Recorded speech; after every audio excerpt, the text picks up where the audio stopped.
Hey guys, in this 1-minute tutorial, we're going to talk about the difference between a major chord and a minor chord. Okay, basically it's the relationship between the thirds. So remember in our last video we talked about how to build a chord on thirds. We've got the first, the third, and the fifth. What that means is if you've got a C major chord, you've got C, then you count 3 up from there, C, D, E, that's your E right there, and count 3 up from there, E, F, G, that's right there. Now the relationship from C to E is a major third. How do we know that? Well, it's based on those half steps I talked to you about.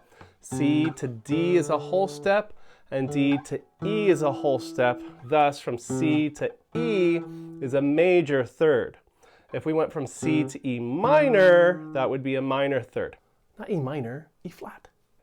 Then from E to G is a minor third.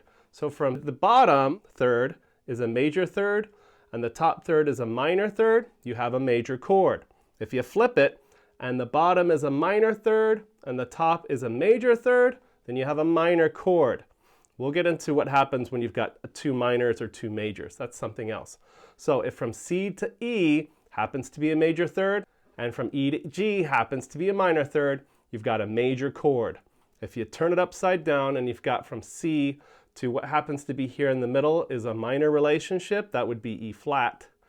And then from E flat to G, you would have a C minor chord. There you go. That's how you create major chords and minor chords. Talk to you later. Bye.